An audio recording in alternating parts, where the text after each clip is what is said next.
cosmética, ok? E apesar de ele ser responsável por uma diferenciadores de grupos étnicos, a sua constituição em termos de células é exatamente igual. A única coisa que varia é a quantidade de melanina que as células têm.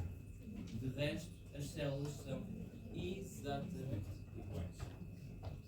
Ora bem, funções do sistema tegumentário então. Temos de proteção, ela é a primeira barreira. Temos de proteção física e imunológica. Nós vimos quando falámos do sistema imunitário que a pele constituía uma das principais barreiras e também nós dissemos que através das glândulas emitem então líquidos que contêm anticorpos e células que vão então atrás dos corpos estranhos. Tem a função de reguladora da regulação da temperatura.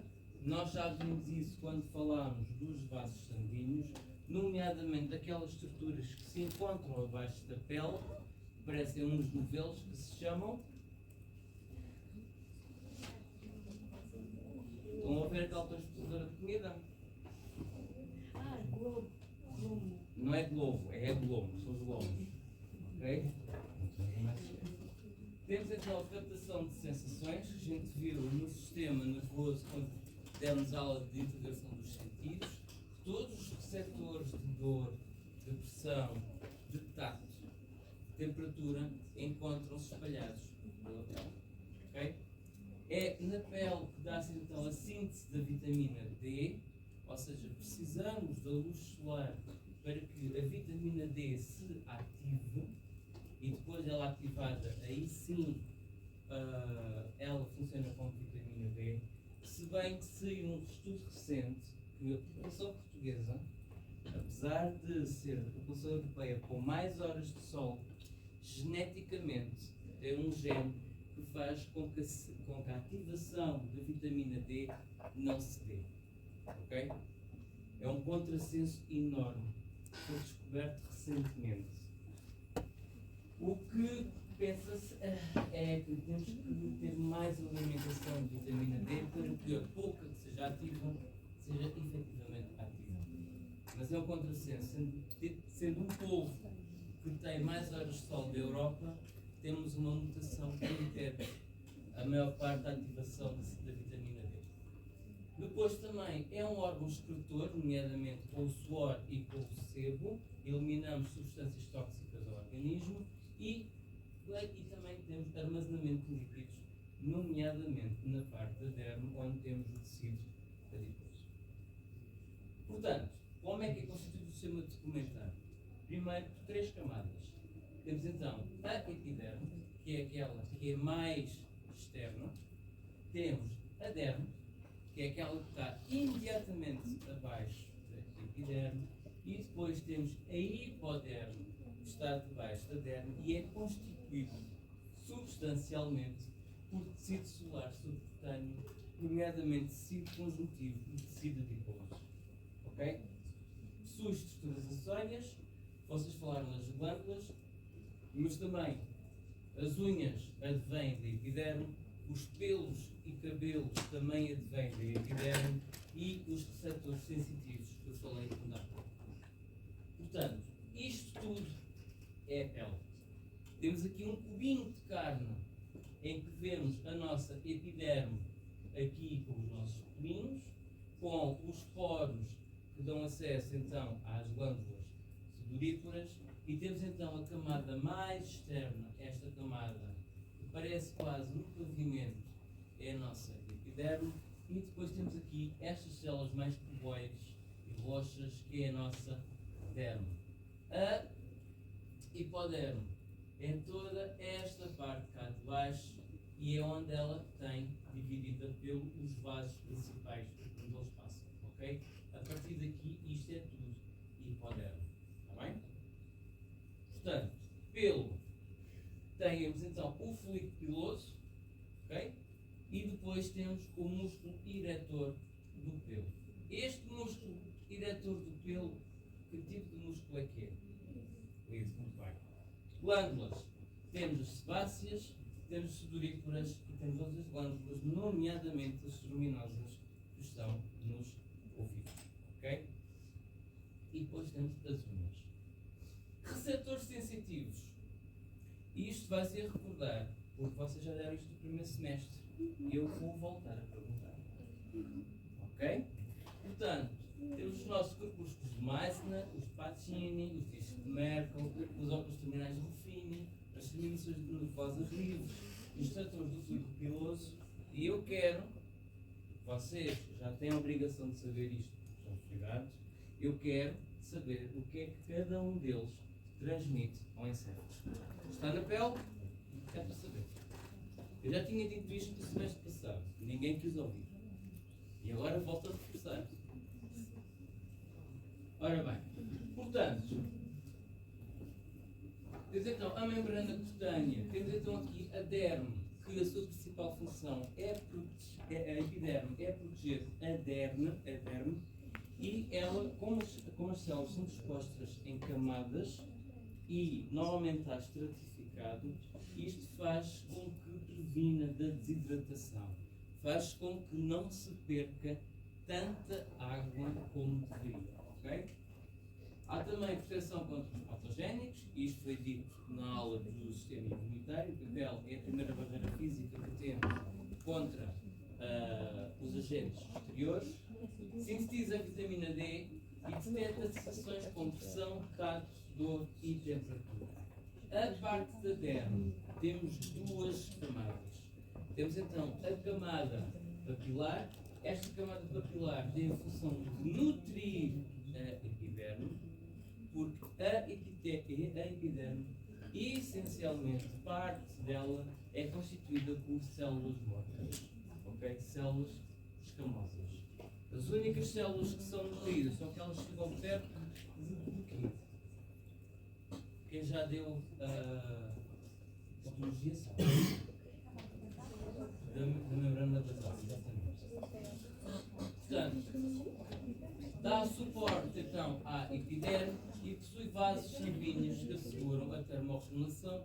Os tais lomos encontram-se na camada papilar. Na camada reticular, temos então também detecção da pressão, tato, dor, vibração e temperatura, e aqui também possuem vasos sanguíneos que asseguram a termorregulação. Neste caso, os vasos são de maior calibre. Okay? Estruturas acessórias, temos então o pelo, os cabelos então protegem então, o crânio e permitem a sensação delicada do toque em todo o corpo. Quem nunca passou de leve a mão pelo braço e só tocou os pelos e vocês conseguem sentir. Ok? Mais, as glândulas ajudam na termorregulação, nomeadamente as glândulas sudoríparas, quando temos o aumento da temperatura, é um dos motivos que faz com que a temperatura do corpo baixe e excreta resíduos, nomeadamente ureia. Okay? Unhas fornecem suporte à proteção e proteção às pontas dos dedos. Quem é que daqui o raio de unhas? Quem é que daqui ainda tem unhas? E quase não tem unhas. Então é assim. Quem rói as unhas normalmente tem só assim tipo coisinha de unha. Essas pessoas normalmente as pontas dos dedos, ao tocar, têm maior sensibilidade às coisas e normalmente dói. Ok? Porquê? Porque falta a unha. A unha é proteção para isso mesmo. Mas quem gosta de roer unhas não faz outra coisa, então é fazer sangue até deixar de haver unha. Ora bem, a epiderme é a camada mais fina de todo o sistema alimentar, encontra-se separada da derme por uma membrana basal, e é esta membrana basal que vai nutrir as camadas mais perto dela, ok? E os vasos sanguíneos da derme nutrem a epiderme através da difusão. O que é que isto quer dizer? Quer dizer que não existe vasos na epiderme. A epiderme é uma camada não vascularizada. E é uma camada que não tem nervos. Porquê? Porque é de um epitélio de escamação. A principal função deste epitélio epitélio é produzir células a monte, em camadas, com o propósito de, no fim, elas se descamarem. Isto porquê? Porque protege da abrasão dos objetos e do meio ambiente em relação ao corpo. Ok? Portanto, é constituído por epitélio pavimentoso estratificado e aqui temos umas células que são os queratócitos. Os queratócitos encontram-se, na sua grande maioria, nesta camada e a sua produção é de queratina. E a queratina é uma substância que enrijece a célula. Okay? Quanto mais queratina a célula tiver, então significa que a célula está mais perto de morrer. Porque a célula vai ser toda ela substituída por queratina até deixar de ter núcleo e morrer. Okay? E esta queratina, o que é que faz? Como é uma substância dura, mas também lipídica, dá uma camada protetora e faz com que não haja, então, perda de água. E é resistente à abrasão. Okay? Temos outras células, que são os melanócitos. Estes são aqueles que criam a melanina e vão distribuir para as outras células. Se vocês pensam que a melanina fica a quantidade apenas dos melanócitos, está errado. Ela produz melanina e através de vesículas que vai pelo espaço intersticial encaminha a melanina para as outras células. Okay? Temos as células de Langerhans, não confundir com os ilhéus de Langerhans, o senhor é o mesmo, mas são estruturas diferentes. Fazem parte do sistema imunitário e são as células que constituem também a primeira defesa quando há rompimento então desta barreira física. E temos as células de Merkel, que são células especializadas associadas às doenças nervosas e são responsáveis por detectar o tacto e a pressão superficial. Okay? Portanto, dor na epiderme ainda não temos. Quem é que em criança pegou em agulhas e espetou na pele de LEDzinho e depois ficava lá e mostrava à mãe toda contente? Olha! E a mãe que acreditava que fosse falar. Quem nunca? Isto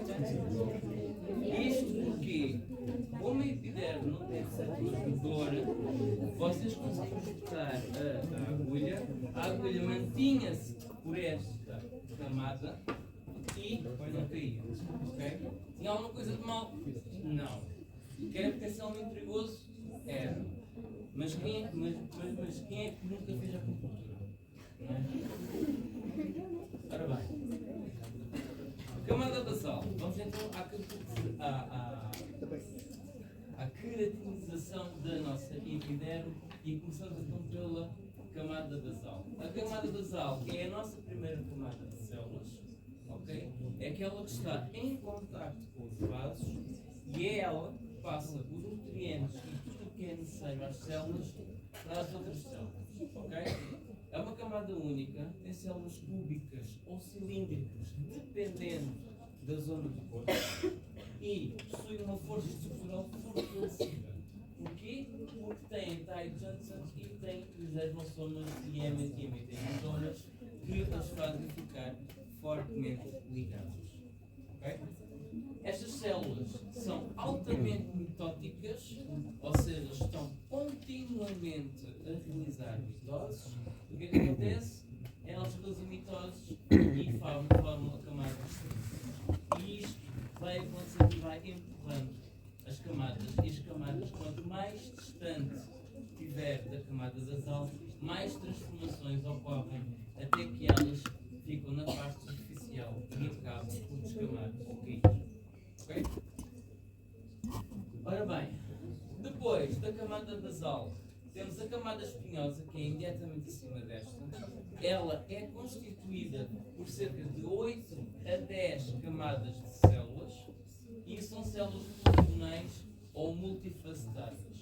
Porque as células novas vão empurrando estas, elas vão mudando de forma de serem formadas. Imaginem que vocês estão num concerto e há um alarme qualquer. Vocês, ao serem para as saídas, vocês empurram as pessoas. Vocês estão todos menos direitos. Portanto, vocês tomam várias formas. Essa é a mesma coisa com as células. Portanto, as células vão ficando cada vez mais achatadas e ocorre a quebra de alguns desmossomas. Lá está. Com o empurrar, a pessoa não fica muito bem, não é? Muitas delas começam a partir as perninhas. Essa é a mesma coisa com os hemidemossomas e desmossomas. E isto vai então conferir um aspecto especulado e daí também se chama células espinhosas. Porquê? Porque ficam quase como em forma de fuso. Está bem? E isto vão-se acumular as fibras de queratina e corpos lamelares nestas células. A camada granulosa é a camada seguinte, é esta mais a rosa recheada.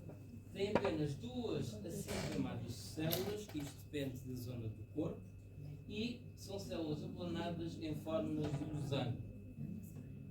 Formam-se então aqui uma queratomielina e isto faz com que seja um invólucro para a própria célula de proteína dura. Portanto, a célula vai começar a enrijecer. O que é que acontece aqui? Acontece que os organelos, se vocês repararem, vão começando a degenerar. Portanto, os corpos lamelares libertam líquido para o espaço intracelular, que são estas coisinhas aqui, e estes lípidos o que é que fazem? Formam então a tal camadazinha para evitar a perda de água, para evitar a desidratação. Nas camadas superficiais, o núcleo e os órgãos degeneram e é aqui, na camada granulosa, que as células morrem. A partir daqui para cima, estamos a falar de células de epiderme mortas. Ok? A camada translúcida é a camada seguinte da granulosa. São cerca de 3 a 5 camadas de células. Não têm limites muito bem distintos ao microscópio, se vocês repararem.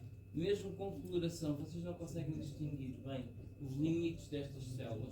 São bastante translúcidas, portanto quase que não conseguem dar por ela em relação às outras células de epiderme. Elas vêem-se bem, mas em relação às células de epiderme são aquelas que menos se vêem. Possuem uma zona fina e clara e encontram-se aqui presentes fibras de queratina. A queratomielina dispersa-se em torno das fibras de queratina e isto faz com que haja uma refração da luz e torna-se então um aspecto translúcido. Okay? Esta camada encontra-se apenas em algumas partes do corpo, não se encontra em toda a epiderme. Okay? Onde é que nós temos a pele mais grossa? Ponta do pé, sim. Palmas das mãos, sim. Basicamente, toda a zona da pele que precisa de se movimentar. Portanto, tudo que seja perto de articulações, tudo que seja palmas das mãos, tudo que seja palmas dos pés, a pele é mais grossa. Porque há maior desgaste. Se há maior desgaste, então a camada basal tem que produzir muito mais células para que as camadas sejam grossas o suficientes para poderem descamar o suficiente para não haver abrasão. Okay? A camada córnea. Esta camada córnea é a última camada. É uma camada com 25 ou mais camadas de células. Tudo depende da localização da pele e também do tipo de pele. Ok? Aqui, as células escamosas mortas estão unidas pelos desmossomas que, por sua vez, vão caindo. Ok?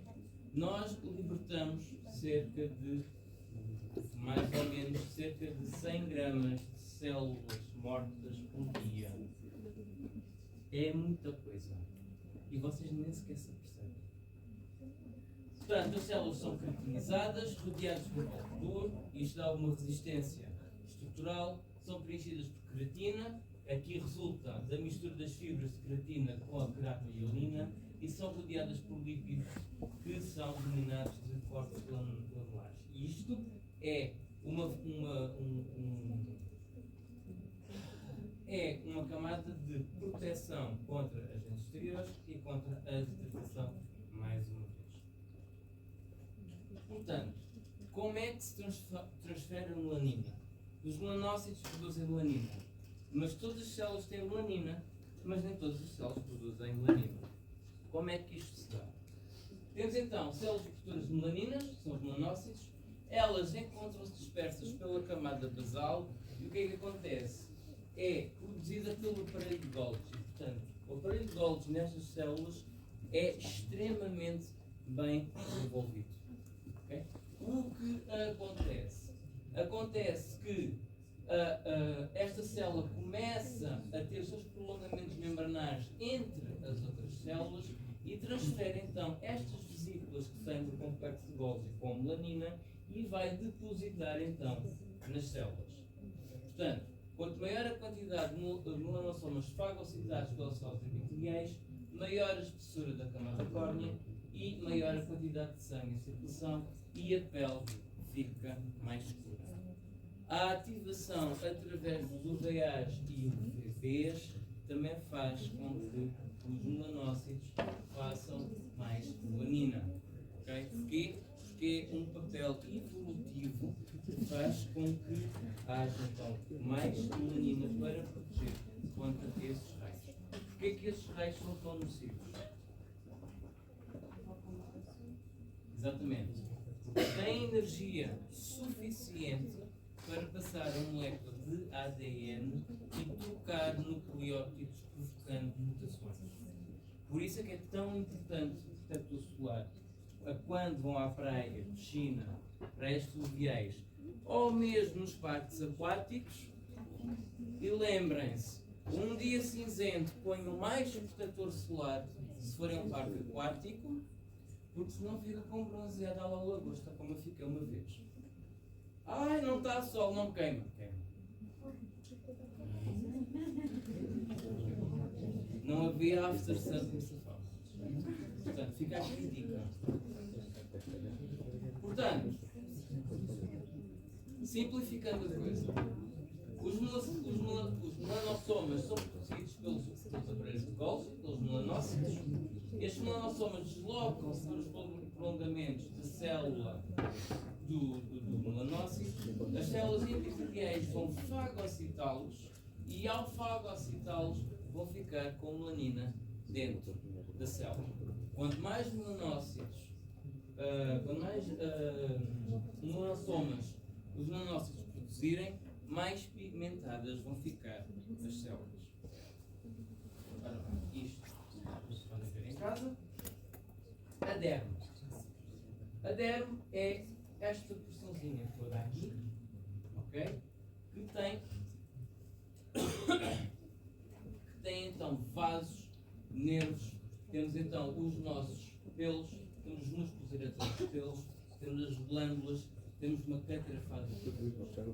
É a camada imediatamente abaixo da membrana basal da epiderme e contém vasos sanguíneos. Aqui tem em menor número do que a hipoderme. Se vocês repararem, aqui a hipoderme é onde temos os vasos de maior calibre. Okay? Portanto, contém duas camadas, a papilar e a reticular. Minha pergunta é, vocês conseguem identificar aqui qual é a camada papilar e qual é a camada reticular? Não, porquê? O facto de não estar apontado na imagem não significa que eu não consigo identificar-se. Camada papilar vem de quê? Papila. A papila normalmente tem que forma? Forma de onda, ok? Portanto, se tem forma de onda, é aquela junto à membrana basal para provocar o quê? Uma maior adesão, uma maior aderência, ok? O resto, a reticular, é tudo que dá para baixo, ok? Portanto, a derme é constituída por colagênio, por elastina e por fibras elásticas, vocês podem ver, já há vários produtos cosméticos que têm colagênios a toneladas eelastinas a toneladas, o que não quer dizer que façam efeito. Ok? Previne, mas não faz 100%. Ok? Tem também fibroblastos, tem os adipócitos e possuem então macrófagos. Ora bem, vão ver aqui, temos aqui então a nossa epiderme cá em cima, mais translúcida, temos a nossa camada basal e depois temos aqui a nossa derme. Temos aqui a nossa camada papilar, é aquele que faz as papilas para que a membrana basal fique mais aderida, e depois temos aqui a camada reticular da derme, que é onde temos as nossas fibras expostas quase aleatoriamente. Portanto, a papilar possui projeções papilares que prolongam-se para a camada basilar da pele, contém tecido conjuntivo laxo com fibras finas dispostas de uma forma mais solta e tem numerosos vasos sanguíneos que irrigam a epiderme subjacente, ou seja, que irrigam a membrana basal e removem então as excreções da membrana basal. Ajuda a regular a temperatura. São estes vasos também que, quando vocês fazem corte ao de leve, e já não falo do corte de papel, falo mesmo do corte ao de leve, são aqueles responsáveis por sangrarem até as mãos. E sangram, e sangram, e sangram. Às vezes sangram mais do que um corte mais profundo. Ora bem, a camada reticular é a camada mais profunda, é também chamada de a principal camada da derme, e ela depois é contínua com a hipoderme. Contém numerosos vasos sanguíneos, tecido conjuntivo denso e irregular, fibras de colagênio e elastina, e estas estão orientadas de determinada forma. O que é que acontece aqui neste caso? Um bom cirurgião sabe como fazer, dependendo da zona do corpo. Porquê? Porque nem todo o corpo tem as fibras de colagênio e as fibras de elastina orientadas no mesmo sentido. Ok? Portanto, aqui temos dois tipos de ferida, em que temos uma ferida que transversa então a orientação das fibras, e a sua postura faz com que as fibras então puxem e fazem com que a ferida fique feia, e forma então o tal como é que se chama?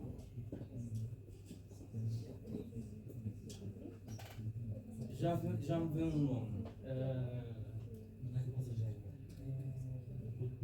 Ou não, e fica uma cicatriz feia. Se o cirurgião souber o que está a fazer, então ele corta paralelamente às fibras, as fibras aqui não vão fazer força contrária, e temos então uma cicatriz limpa e muitas das vezes quase que não se vê. Por isso é que os cirurgiões plásticos são tão minuciosos e estudam tanto por causa disto. Ok? Na hora da cirurgia, quando faz o corte, tem como ver a orientação das fibras ou não? Depende de qual cirurgia. Por exemplo, se for um politraumatizado que entra na urgência e precisa de cirurgia, ninguém está a se preocupar com isso. Porque a intenção é fazer o doente sobreviver. Agora, nas cirurgias estéticas, isto sim é muito importante. Porque o principal objetivo da cirurgia estética é não se ver. Ok? Portanto, um bom cirurgião sabe e estuda que regiões têm então as fibras orientadas. Um sapateiro não sabe, e então ficam estas feridas com as cicatrizes com um mau aspecto. Ok?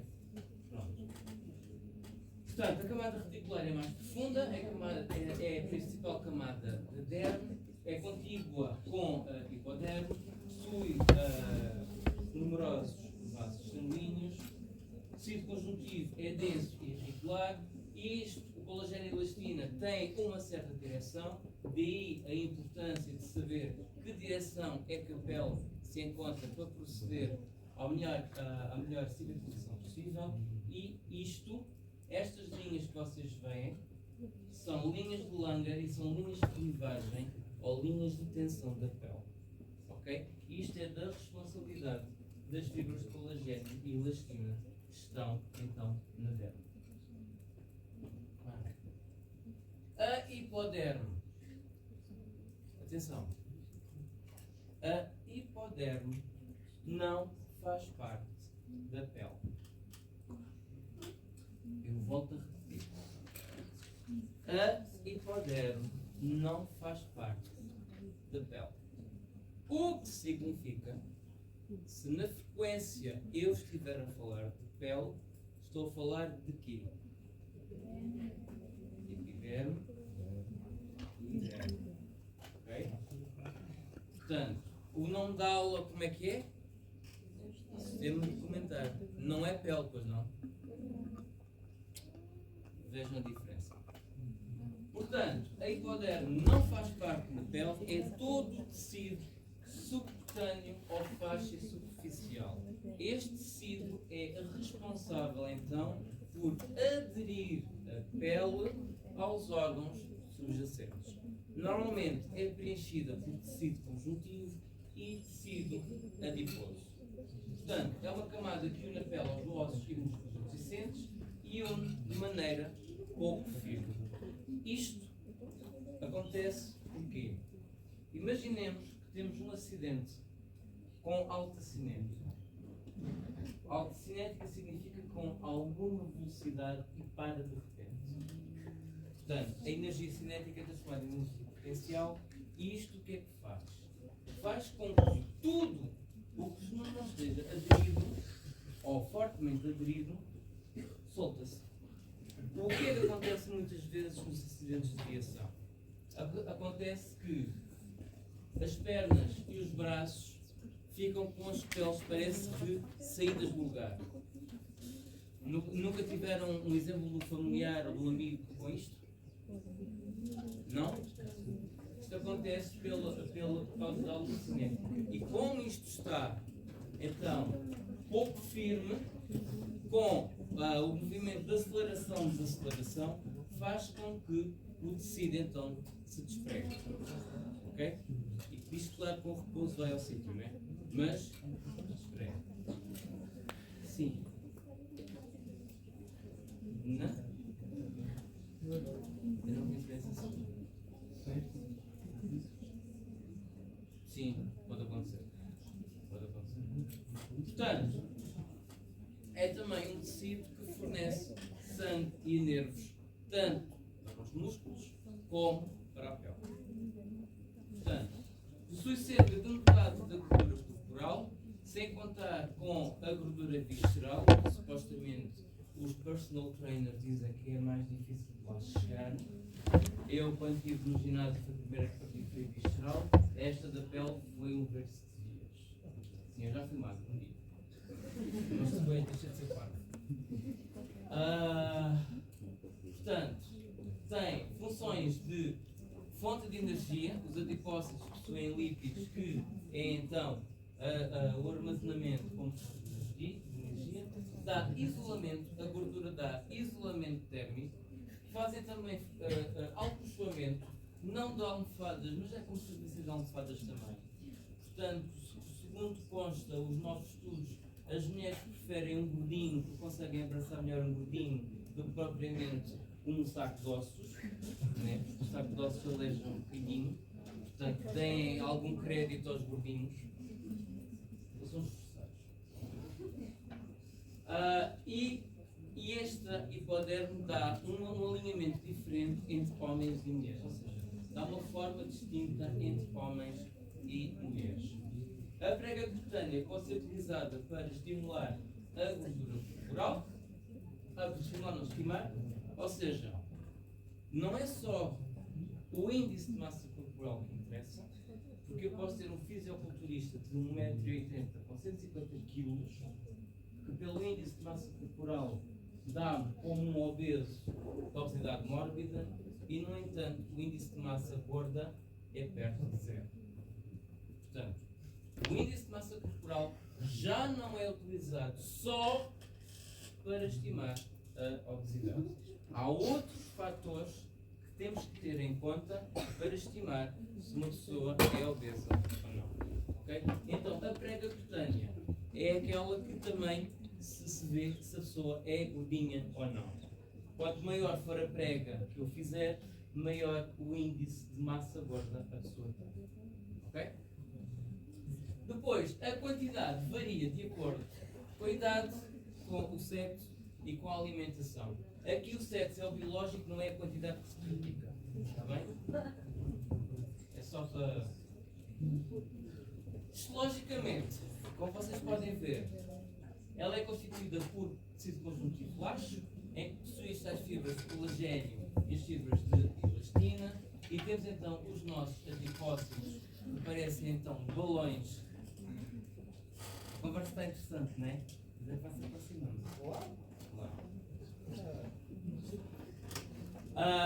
Que parecem os nossos balões, apesar de isto parecer vazio, aqui estaria gordura. E porquê é que aqui não está a gordura, nem no CBL? Foi retirado e como é que foi retirado? É técnica histológica. Qual é o líquido da técnica histológica que retira as gorduras?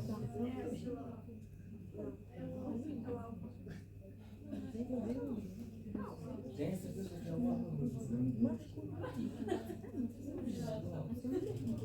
o xilol, aliás, já ninguém usa xilol. Primeiro que tudo. O xilol já ninguém usa. Usa é um substituto de xilol. Já ninguém usa xilol. O xilol, a única coisa que faz é aumentar a refração da célula para poder ser melhor microscópio. E serve de meio de montagem entre a lâmina e a lamela. É o formol. O formol vai dissolver a gordura e formar pontes aldeídicas. Ok? E depois, com o processamento com os álcoois, a gordura vai-se toda. Ainda para mais, com as colorações da hematoxilina e colorações especiais que têm mais álcool, mais gordura, ela vai desaparecendo.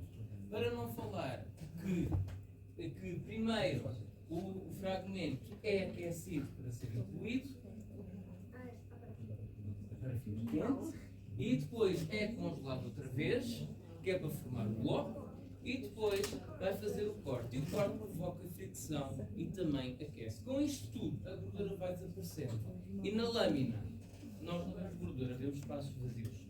Mas sabemos, de antemão, que ali esteve gordura. Ok?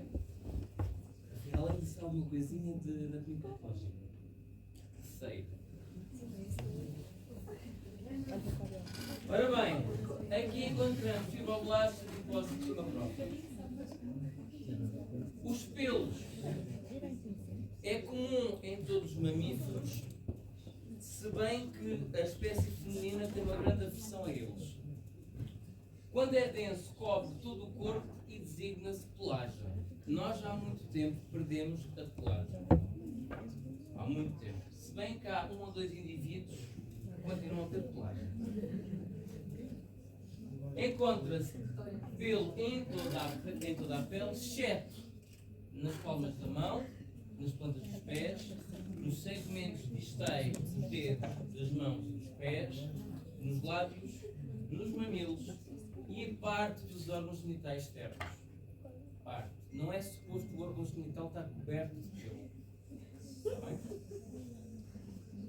Ao quinto e sexto mês de vida, forma-se pelos delicados, são laminudos, que depois irão cair.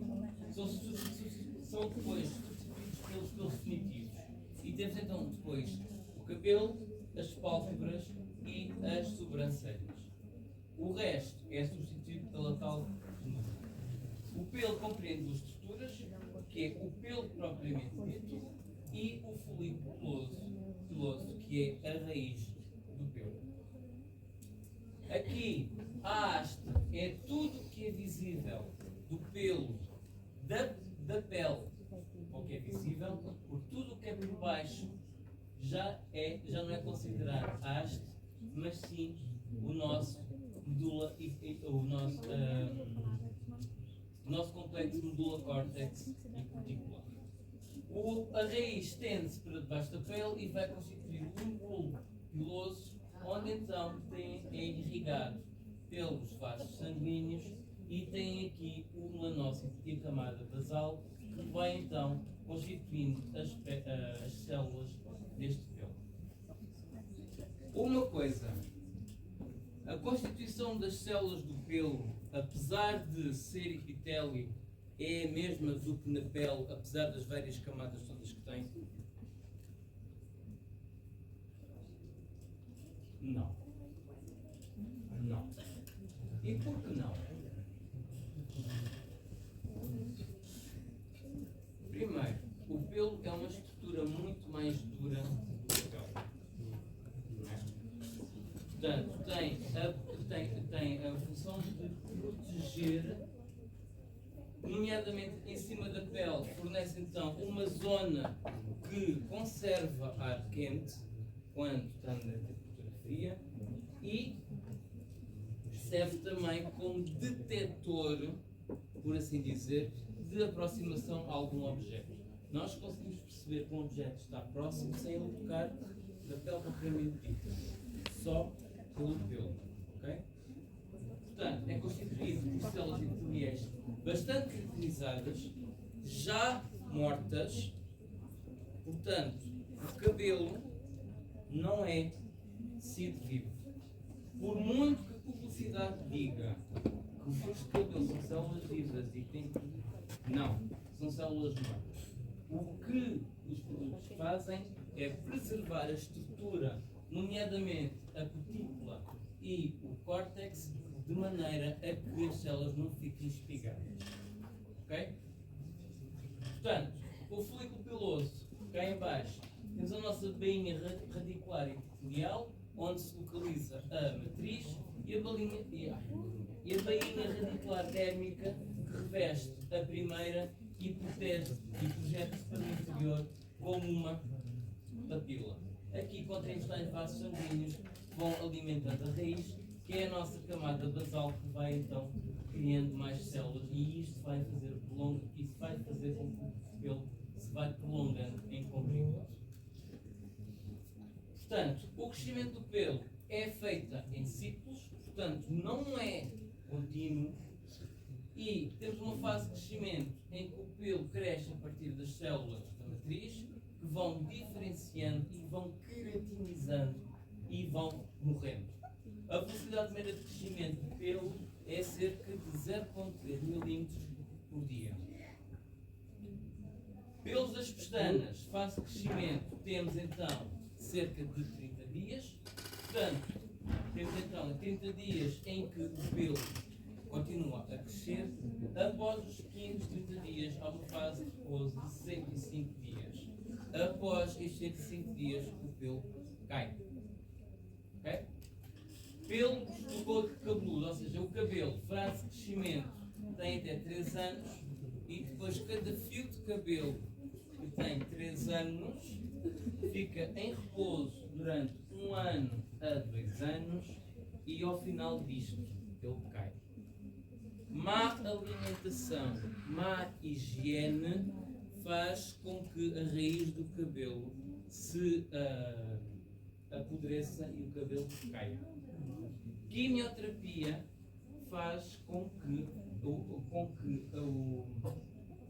as células da membrana basal do folículo piloso morram, e por isso o pelo cai. Ok? Ora bem, de acordo. Pessoas têm alopecia, é uma doença genética que faz com que o cabelo seja por si fraco e que tenha alta tendência de queda e de não reposição. Ok? Portanto, a cor do cabelo deve-se então à melanina depositada nas células do pelo, e então temos os melanócitos que está na matriz do nosso pelo e que passa então a melanina para o cabelo. Cabelo castanho a negro possui muita melanina de cor castanha escura. Cabelo louro possui melanina castanha escura, mas em quantidades muito reduzidas. Cabelo ruivo, isto tem a ver com a presença de ferro na melanina que a torna vermelha. E cabelo branco é quando não temos melanina alguma. Ok? Consoante a idade, os nossos melanócitos vão perdendo a capacidade de produzir melanina e de depositar a melanina nas células. Por isso é que vêm os brancos. E a barba está cheia deles. E não vou pintá-los. O músculo eretor dos pelos é constituído por um músculo liso, estende-se desde a bainha radicular do pelo até à camada capilar da derme, portanto formam o ângulo oblíquo. Porquê que tem este ângulo oblíquo e não outro ângulo qualquer? Porque quando ele é esticado, quando ele é contraído, o que é que faz ao pelo? O pelo fica ereto. Isto era um meio de defesa lá nos antigamente. E há animais que ainda têm este meio de defesa para quê? Para se, entre aspas, ficarem maiores do que são. Imaginem os gatos. Os gatos, quando se assustam, quando estão assustados, o pelo é eriçado. Para quê? Para que o animal com que ele esteja com medo pense que ele seja maior do que é na realidade e que possa se afastar. Okay? O mesmo acontecia connosco, só que com a evolução e com a sociedade a gente foi perdendo pelos. Qual será o dia que nós não vamos ter pelos nenhum? Estamos a evoluir para isso. Outra coisa. O músculo eretor também do pelo pode se eriçar por que outros motivos? Arrepios do quê? Do frio. Vamos ao frio. Frio porquê? Arrepia-se do frio só porque sim ou porque tem alguma explicação? Primeiro, gera energia. Não muita, mas sim, gera energia. Segundo, evitar a perda de calor. Porquê? Porque quando o pelo está ereto, forma por cima da camada da pele uma camada de ar quente que faz uma camada protetora do ar frio que está acima dessa camada. Outro motivo que faz arrepiar. Stress, susto. E isso é a tal razão de estarmos sentirmos ameaçados e queremos ficar maiores. Sim. Mais. Como? Digam? Também dá. Portanto, também a parte sexual é importante aqui porque partilham o mesmo sistema autónomo. É assim, é fisiológico. Vocês é que fazem disto um tabu. E isto faz com que também se irice o pelo. Portanto, mudando de assunto, quando contraídos puxam os fluidos pilosos e estes deixam o pelo perpendicular à pele. Portanto, os fluidos pilosos formam áreas de saliência, portanto a pele forma um altinho e é denominada pele de galinha. Ok? Dá-se a resposta a temperaturas baixas, mas não só. Glândulas. Temos então as nossas glândulas sebáceas, as sudoríparas. Dentro delas temos as apócrinas e as merócrinas. E por último temos as especiais, que são as mamárias e as suraminosas. As sebáceas estão localizadas na derme, são glândulas alveolares, portanto formam alvéolos e produzem sebo, libertados então por canais sebáceos que são ricos em lípidos e evitam então a desidratação e protege contra algumas bactérias. Esta glândula sebácea está constantemente a libertar sebo. Okay? Sebo é a tal cutícula gordurosa que a pele tem de proteção. Se bem que tem a conotação negativa, mas ele tem uma base fisiológica para existir. As merocrinas, ou também denominadas ecrinas, são as mais vulgares, estão na parte mais profunda glomerular e encontram-se na derme. Okay? Tem um canal excretor até à superfície do epiderme e abre diretamente na pele pelos poros sudoríparos. O que é que acontece na pele, muitas vezes, com estas glândulas sudoríparas merócrinas? Borbulhas. Quando não são borbulhas, são o quê? Em brasileiro, espinhas. Em português, são pontos negros. Ok? E qual é a tendência que vocês têm quando encontram uma coisa dessas? Está errado. É a pior coisa que vocês podem fazer. Porquê? Na composição da pele, se vocês estão a espremer, estão a comprimir estruturas anexas àquela glândula e muitas vezes provocam derrames. Ok?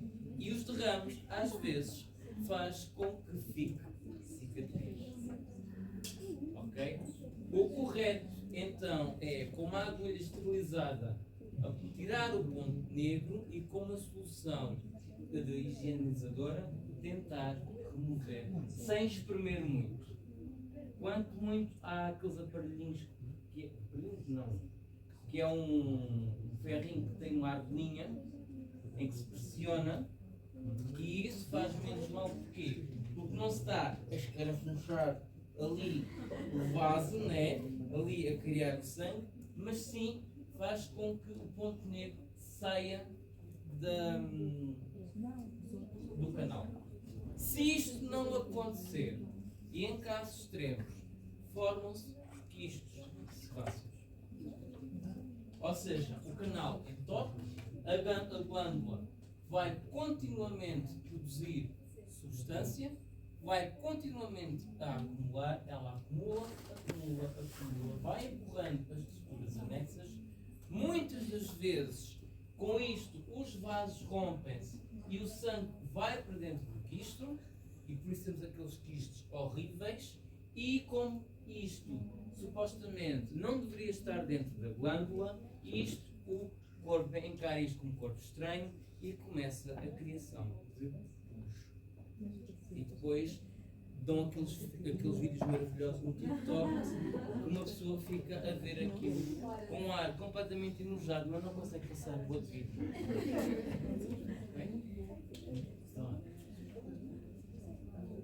Aqui, estas são responsáveis pela regulação da temperatura do corpo. Porquê? Porque excretam o suor e então produzem então uma tal solução isotónica que tem água em pequenas quantidades, amoníaco, ureia, ácido úrico e ácido lático. Portanto, estamos aqui na parte excretora da pele. Também tem sais. Quem nunca... Agora vamos ser verdadeiros. Quem é que nunca lambeu o seu próprio suor? O próprio suor. Não é o suor da outra pessoa. Costuma ser salgado, não costuma? Tem a ver com o cloreto de sódio que é excretado pelo suor. Ok? As apócrinas são glândulas tubulares compostas, abrem-se os folículos pilosos acima das glândulas sebáceas. Portanto, ele não abre diretamente para a pele, mas abre para o pelo, ok? E localizam-se nas axilas, nos órgãos externos sexuais, nos homens, no escroto e nas mulheres, nos grandes lábios.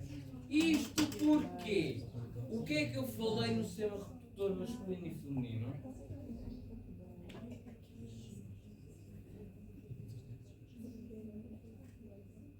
glândulas. Eu falei alguma coisa das beleza. São estas glândulas apócrinas, nomeadamente axilas e órgãos externos, que, apesar de excretarem então o sebo, também excretam substâncias que são as feromonas. Ok? Se bem que nós evolutivamente fomos perdendo essa capacidade. Está bem? Não ajudam na regulação de temperatura e tornam-se ativas na puberdade e influência das hormonas sexuais. Mais uma vez, temos aqui a componente instintiva. Apesar de já não produzirmos feromonas, se bem que há certas alturas do ano o sol vai ficando aquecido, desenvolvimento no verão, esta causa de calor, nós não produzimos uma quantidade de feromonas assim tão grande que dê para dar o efeito Axe. Está bem? Portanto, produzem então o odor corporal, nomeadamente segregam esta substância que é o ácido 3-metil-2-hexanoico, que ele não tem cheiro. O problema é quando as bactérias pegam nele e o degradam. Ao degradarem, é que produzem o odor. Ok? Glândulas mamárias. As glândulas mamárias são uma especialização das glândulas sudoríparas apócrinas e elas, em vez de produzirem suor, produzem leite. Ok? E são reguladas pelas hormonas sexuais e reguladas também pelo toque do bebê na auréola da mão. Ok? As ceruminosas são glândulas sudoríparas merócrinas modificadas. Aqui produzem a cera para lubrificar o canal auditivo para que a vibração se prolongue e entre por entre o meato auditivo. Okay? Portanto, localiza-se no canal auditivo externo, produzem cera e é uma combinação de secreções tanto das glândulas ceruminosas propriamente ditas como das glândulas sebáceas que também estão lá. Protege e lubrifica a membrana do tímpano e impede a penetração de sujidade. Isto pode parecer um contrassenso. Quem nunca viu aquele senhor com a unha grande, o dedo midinho, vai e tira lá a cerinha ali? Isto é a unita e os cotonetes são os piores inimigos para os ouvidos, ok? Porque em vez de estarem a tirar a porcaria, estão a empurrar ainda mais para dentro, ok?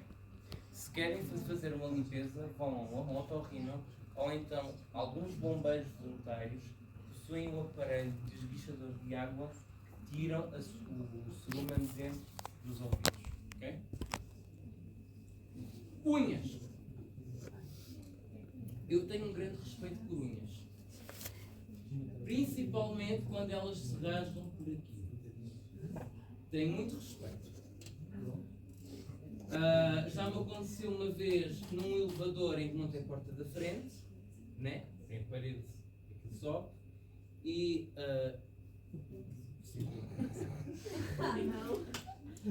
puxa-me assim.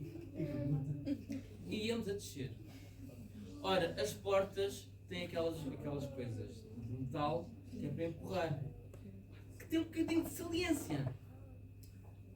A minha unha encaixou aí e saiu a unha toda. Portanto, unhas, eu tenho extremo respeito por falar de unhas, ok? E é uma dor horrível, porque por baixo delas temos carne viva, sem qualquer proteção nenhuma e arde como o caraças. Portanto, voltemos à aula. A unha é produzida através da raiz da unha, esta parte, pois que é a parte mais proximal em relação ao dedo, e a prega unguial é coberta por pele. Isto é uma camada córnea que cresce sobre a unha e temos então as nossas cutículas. O termo científico é eponíqueo, ok? Isto faz com que a unha seja mantida no lugar e faz então um tal sulco unguial, ok? O corpo da unha é a parte mais distal, é aquela que se projeta para fora do dedo. Temos a lúnula, que é a zona esbranquiçada em forma de meia-lua em base da unha, ok? E outra coisa que é um mito, que é: quem é que não tem unhas arranjadas? Pronto. As vossas unhas têm pontinhos brancos?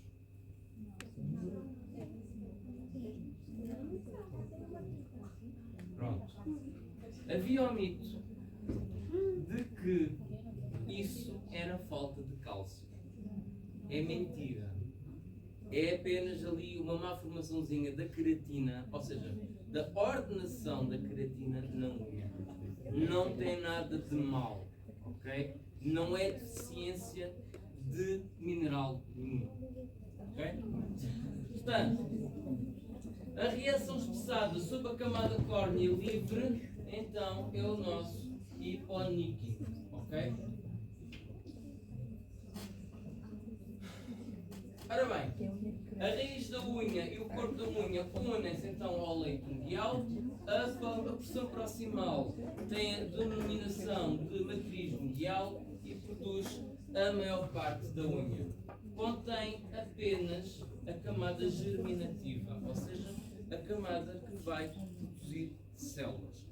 Mais uma vez, assim como o pelo, a unha é um conjunto de células mortas extremamente queratinizadas. Okay? A unha propriamente dita é uma camada da córnea e é constituída por queratina dura e é produzida na matriz unguial. Okay? O crescimento unguial, ao contrário dos pelos, não tem ciclos. Okay? Não tem fase de repouso, portanto, vai crescer continuamente. Outro mito que eu posso já desfazer é: a unha não cresce depois de morta, depois do corpo morto, ok? Nem a unha, nem os cabelos. O que é que acontece? Acontece é que a pele desidrata e retrai, expondo o cabelo e a unha que se encontravam debaixo da pele. Por isso dá a sensação de que a unha e os cabelos cresceram, quando na verdade não cresceram. Ok? O cadáver, unhas e cabelos não crescem. Sem mito. Está bem? Portanto, a unha cresce no sentido distal, ou seja, para fora do corpo, e as células unguiais sobre a matriz unguial, empurrando a camada de córnea sobre o leito unguial. A sua velocidade depende e vai desde meio milímetro a 1 milímetro, 2 por dia. Eu reparo, na minha profissão, as semanas em que eu estou mais tempo de luvas, elas crescem mais. Não sei se vocês já repararam, mas o próprio ambiente úmido faz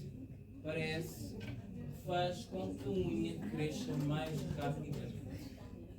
Quando tenho semanas de pouco trabalho, em que não tenho que calçar tantas luvas, as unhas não crescem tanto. Okay? E é mais veloz nas mãos do que nos pés. Se fosse nos pés, minha Nossa Senhora valha Deus, não somos nos sapatos, tínhamos qualquer coisa parecida para termos então, parecidos como os gaviões com as suas garras. Funções. Protegem então as extremidades dos dedos, foi aquilo que eu já vos disse, e auxiliam na manipulação e apreensão dos objetos. QB. Eu hoje pergunto cada vez mais como é que aquelas senhoras que têm unhas de gel deste tamanho conseguem fazer as vidas diárias. Permita-me ser um bocadinho solto. Essas senhoras, como é que limpam o rabo? Como é que limpam? Com aquelas unhas? Expliquem mulheres, como é que vocês conseguem fazer isso? Porque isso, para mim, é um dos conceitos da humanidade.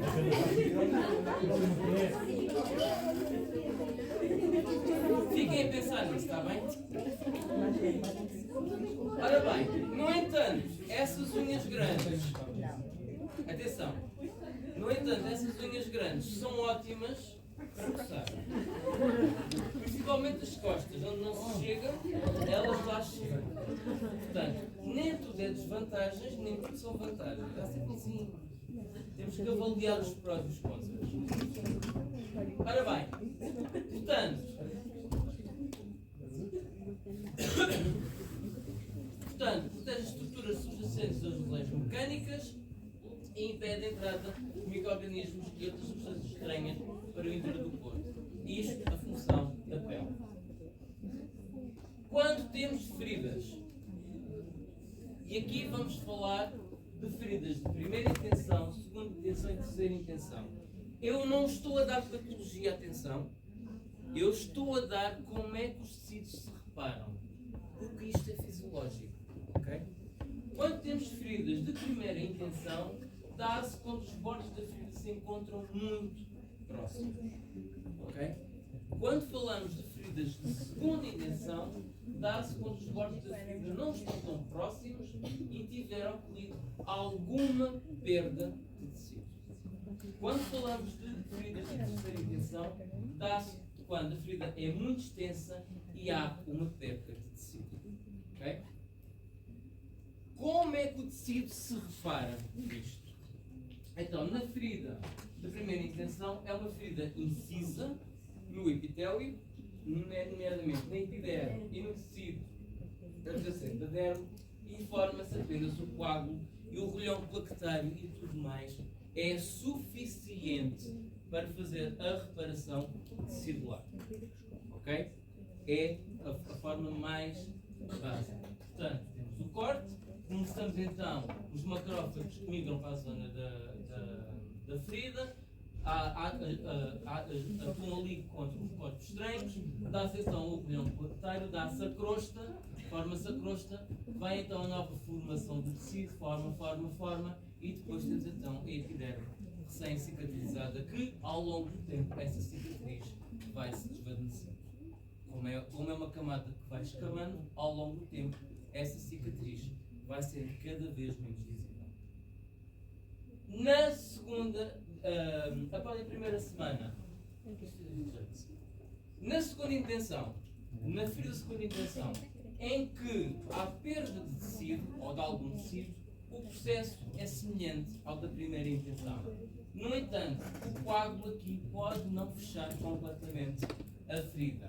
Aqui, as células epiteliais levam mais tempo a regenerar e cobrir a ferida, portanto, mais tempo vocês têm que tratar então da ferida e desinfetar a ferida para ela não infeccionar, e há a formação de mais tecido de granulação que resulta numa maior contração da ferida e resulta numa maior cicatriz e muitas vezes mais fé.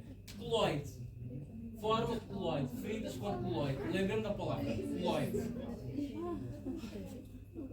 Portanto, pode originar pequenas cicatrizes figurativas. Nas feridas de terceira intenção, o processo é muito mais extenso que na segunda intenção. É necessário fazer uma limpeza do tecido morto. Muitas vezes é necessário cuidados de enfermagem especializados. Temos que encerrar a ferida através de sutura, enxertos de pele ou então através de retalhos. Ok? Aqui origina grandes cicatrizes figurativas e pode ser necessário, depois da ferida estar curada, de intervenção cirúrgica estética. Ok? Porque são feridas altamente figurativas que nem com o tempo elas se desvanecem. Está bem? Queimaduras. Aqui fazemos a avaliação corporal da extensão da queimadura através da regra dos 9 nos adultos. Ok? O que é que isto quer dizer? Quer dizer que a cabeça representa 9% do corpo, cada membro inferior representa 18% do corpo, cada membro superior 18% do corpo, aliás, cada membro superior 9% do corpo, a parte do tronco anterior e posterior 18% e o restante, que é 1%, dá-se para a genitália. É assim que vocês, quando ouvem nas notícias que a pessoa teve não sei quanto por cento do corpo com queimadura de tal grau. Okay? É assim que se calcula. Nas crianças não se aplica a regra dos 9, mas de uma outra maneira é mais ou menos distribuída a percentagem. Medicamente falando, existem 3 graus de queimadura. Na verdade, e falando médico-legalmente falando, há o quarto grau. E vou explicar porquê. Quando falamos do primeiro grau da queimadura, isto equivale ao quê? O que é o primeiro grau da queimadura? Toda a gente aqui já teve. Já teve.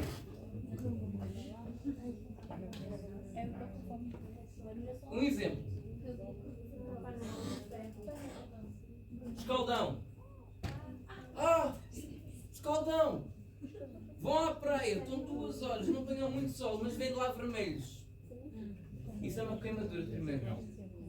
Portanto, o que é que temos? Envolve apenas a epiderme, são vermelhas e dolorosas, podem ocorrer um ligeiro edema, ou seja, a pele pode ficar um bocadinho inchada e dá-se por exposição a objetos quentes, neste caso temos uma queimadura, ou por objetos muito frios, neste caso temos uma geladura.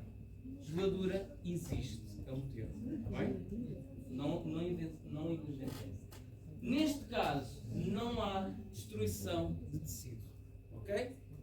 Normalmente, queimaduras tratam-se assim. Queimaduras que levaram muito tempo a queimar, ou seja, no espaço de tempo, vocês levaram muito tempo a perceber que estavam-se a queimar, têm que pôr objetos frios o mais rapidamente possível. Queimaduras instantâneas quase. O objeto frio tem que estar prolongado.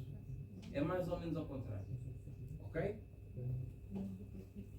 Segundo grau. Aqui já envolve também a derme. São dolorosas e aqui estas provocam bolhas. Exemplos. Agora que falámos do 13 de maio, o que é que os peregrinos têm nos pés quando chegam a Fátima? As bolhas dos pés. E isto são queimaduras de segundo grau. Neste caso de fricção, e são queimaduras de segundo grau. Portanto, envolve epiderme, mesoderme e temos bolhas. Se for leve, em termos de grau, são vermelhas e curam-se em cerca de 2 semanas e não deixam cicatrizes. Se for profunda, são vermelhas, castanho amareladas ou até mesmo brancas e pode levar meses a curar e deixam sempre cicatriz. As de terceiro grau. E a regeneração dá-se a partir do tecido epitelial, nomeadamente do tecido dos sucos pilosos e das glândulas sudoríparas e dos bordos do ferimento. Porque todo o outro tecido que foi afetado nesta queimadura irá morrer. Portanto, queimaduras com grande extensão, quanto maior for a extensão da queimadura, maior o tempo de recuperação. Porque tem que se criar células até chegar ao centro da ferida. Okay? Terceiro grau. Aqui a derme e a epiderme são completamente destruídas, são rodeadas de queimaduras de primeiro e segundo grau e, neste caso, elas são indolores. Porquê é que são indolores? Porque as terminações nervosas sensoriais morreram. portanto, não enviam potenciais de ação ao cérebro a dizer que há dor ou o que quer que seja. Por isso é que são indolores. Ok? São brancas, castanhas amareladas, castanhas, negras ou até mesmo cor de cereja escura. A regeneração dá-se da periferia da queimadura para o centro. São necessários certos de pele.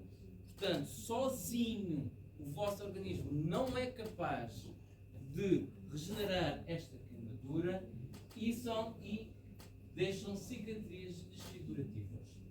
Isto, clinicamente, é o que se ensina. São 3 graus. No entanto, existe o 4º grau. O 4º grau é a carbonização total. Aqui é quando a queimadura chega ao osso. Ok? É comprometido todo o tecido dérmico, muscular e ósseo e não é possível a recuperação.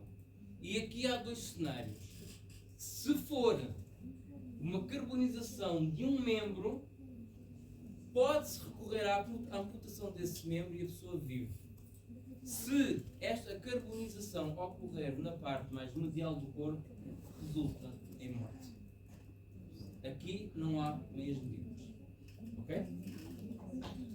Portanto, continuando na função de proteção, o cabelo aqui atua como isolador térmico e protege a cabeça da luz ultravioleta e da agressão. Eu não consigo estar de cabelo tão escrito, não sei como é que vocês conseguem, parabéns. As sobrancelhas afastam o suor dos olhos, portanto, chega, o suor escorre, chega aqui, o que é que acontece? Escorre para o lado e afasta os olhos. Okay? Porque o suor é uma solução salina e a solução salina faz magoar os olhos. As pestanas protegem os olhos de corpos estranhos, mas não da maquilhagem. Os pelos do nariz e dos canais externos impedem a entrada de pó e de outros materiais. A melanina aqui também serve de proteção e o que é que ela faz? Absorve a luz ultravioleta e protege as estruturas subjacentes dos seus efeitos nocivos. As unhas protegem as pontas dos dedos de lesões e podem servir de defesa. Portanto, aquelas senhoras com unhas de meio metro, neste caso, são bem servidas, porque antes do ladrão chegar já está a levar com a unha no fogo. A pele intacta desempenha um papel importante na prevenção da perda da água. Os seus líquidos atuam como barreira à difusão da água e isto faz com que a água não evapore tanto da pele.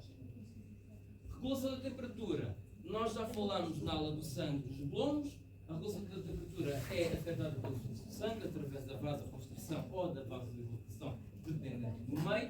O exercício físico e a febre conduzem a um aumento proposital da temperatura, sendo a homeostasia mantida pela perda do excesso de calor. Por um lado, pela vasodilatação, ou seja, os glomos estão completamente abertos. Por outro lado, pela libertação de suor para tentar diminuir a temperatura da pele. E a pele de galinha contribui para o aquecimento corporal, porque o pelo levantado faz com que haja aquela camada de ar quente que protege contra o ar frio. Ora bem, já estão cansados de ouvir falar da vasodilatação, da vasoconstrição. Eu acho que vocês já sabem isto de cor e saber.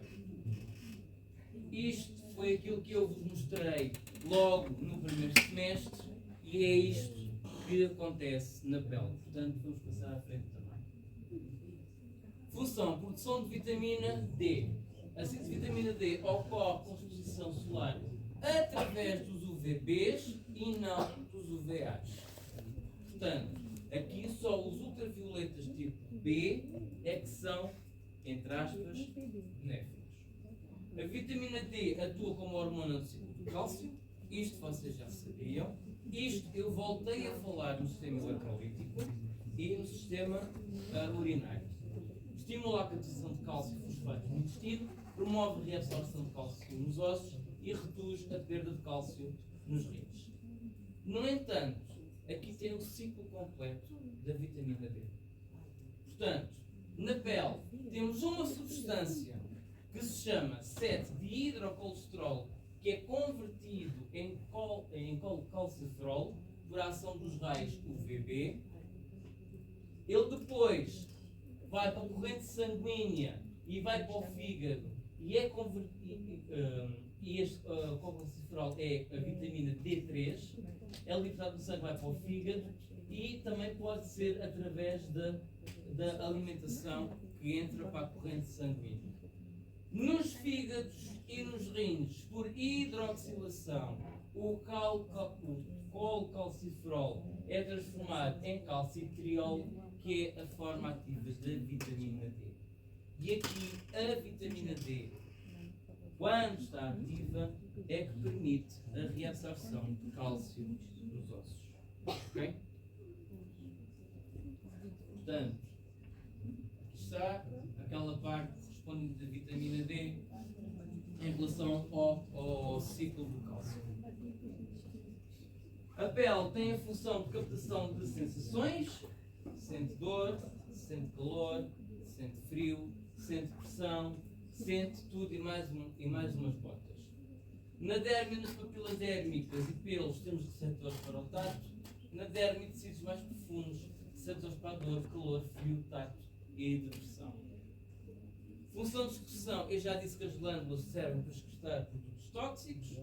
Remoção de tecidos do corpo, nomeadamente para além de água e sais minerais, temos a excreção de ureia, ácido úrico, amoníaco e ácido lático. Armazenamento de lípidos através da hipoderme, acumula-se lípidos nos adipócitos e uma pessoa fica preparada para a Terceira Guerra Mundial, e bem, pode ficar alguns dias sem comer. Os lípidos podem ser usados posteriormente como fontes de energia, lá está.